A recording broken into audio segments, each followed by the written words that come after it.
Okey. Assalamualaikum tuan. Saya nak update Ini head tuan Head tuan.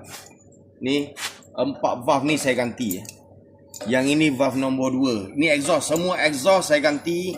Kenapa saya ganti? Ni nampak dia dah macam bunga dah. Okey, ni saya ganti baru. Yang nombor 2 ni nombor 1, ni nombor 2. Ni nombor 2 saya ganti baru, saya dah grembar cun-cun dah. Tengok tu. Semua kita pakai Jepun je. Main Japan tengok semua dah grembar. Jadi sekarang proses grembar nombor 4. Saya grembar balik semua 4 lubang ni, 4 piston ni saya grembar balik. Jadi 4 exhaust. Yang ini sebenarnya masa dia grembar lagi tu dia dah nampak dah kenapa dia tak ganti. Nampak tu. Ni kantoi.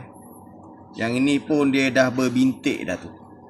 Sepatutnya bila dah berbintik macam ni kena tukar. Saya suka sebelum saya grembar, saya bersihkan dulu pakai mesin. Macam mana saya bersihkan? Jom saya tunjuk. Jadi bila kita dah bersihkan, benda ni akan kantoi punya. Akan kantoi. Dia elok tak elok, dia akan kantoi. Ini adalah mesin untuk saya bersihkan bak. Saya bersihkan dulu permukaan ni. Tengok. Bersihkan semua.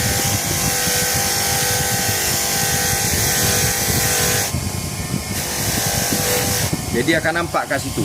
Nampak tu Dah tak cantik pun valve ni. Dia dah berjerawat dah.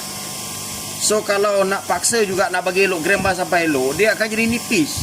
Bila dia nipis, dia tak tahan. Itu sebab dia jadi pecah macam ni. Dia dah terlampau nipis dah. Nampak tu? Hancurlah dia. Sepatutnya kalau valve baru kita grembar tak banyak pun, jadi dia tebal lagi. Jadi peluang dia nak pecah macam ni susah. Ni sebenarnya dia dah sampai limit dah. Patut ganti. Sepatutnya bila dah patut ganti, kena ganti baru. Jadi kos dia semakin tinggi. Orang beranggapan overhaul ni murah. Tak overhaul murah. Boleh, tapi nak dapat perfect 100% dengan hasil maksimum susah. Okey, terima kasih.